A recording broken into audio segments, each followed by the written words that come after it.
Hello, welcome to another Sunday School preview. Now, this Sunday's lesson, God Stubbornly Loves, is a continuation of the unit theme, major themes from minor prophets. And the central truth for this lesson will be God is love. The focus will be on explore and respond to God's matchless love. The evangelism emphasis, no one is beyond the reach of God's love. And the golden text will be Jeremiah 31 verse 3, which states, Yea, I have loved thee with an everlasting love, therefore with loving kindness have I drawn thee. Now, when we come to the introduction, it's going to be very plain that from the beginning, though humanity started with the first man and woman would have rejected God, God has consistently sought after the affections of humanity.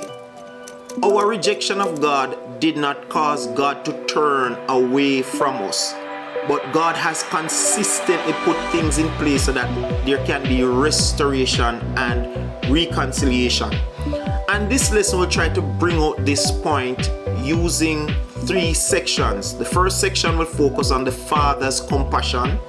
The second section will look at God's enduring call to return.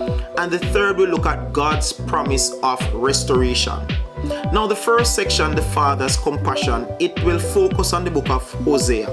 And we know that while Hosea really looks at a relationship between a husband and a wife, there's a few sections that portrays God as a loving father and Israel as a wayward, stubborn child. And in this section, we're going to realize that though God presents himself as a father, it does not mean that God doesn't use discipline and punishment as a means of seeking to restore his lost children to himself. However, this section will highlight the reality that even in discipline, God is using the chastisement of discipline to bring back the affections of his people to himself. And by the time we come to section 2, we're going to find that Israel is up to its old tricks. They have returned from Babylon, as we look at the book of Zechariah, the minor prophet. They have returned from Babylon, and to be honest, they're experiencing some pushback. The people in the land are stirring up trouble. There's economic hardship. There is all types of things to just create a negative environment which seemingly discourages the people. But yet, God would have sent Zechariah the prophet to remind the people that the type of attitude that turns God's people away from serving God is the same attitude that led them into captivity in the first place. So he would have reminded God's people not to go down a path that will ultimately end in the same circumstances that their foreparents who rebelled against God experienced. So he would have said that it's time for God's people, starting with the leaders, to turn to God with fasting and weeping and crying out to God, so that their heart can be broken and become sensitive again to the presence of God and a desire to be serving God in spirit and in truth. By the time we come to section 3, which is God's promise of restoration, the focus will be on the book of Joel.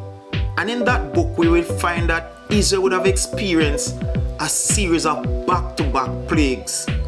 Insects and critters and all types of different bugs would have come upon the land and eat the land bare. And Joel would have said to the people that if they turn back to God, God would restore back the years that would have been lost to the plagues that have come upon them. In fact, this section will actually highlight the fact that once God's people turn to God in truth, they don't have to wait to celebrate. The victory would be assured. And it will allow us to understand that because God is a God of love, when God's people are in alignment with God, God's promise of restoration is guaranteed, even if the signs of the restoration are not evident as yet. Yes, it's like a seed growing under the ground. You don't see it germinating, you don't see it coming up, but just as that seed, so it is that when we turn to God, the seeds of our repentance will lead to restoration and blessings. So I want to encourage you, as we have just looked at the bare minimum of these lessons, to go to Sunday school. And I will also ask you, especially if you know you have your Sunday school teachers who are ready and willing to teach, invite a child out if you have children Sunday school.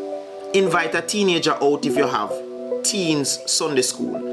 Invite an adult out if you have adult Sunday school.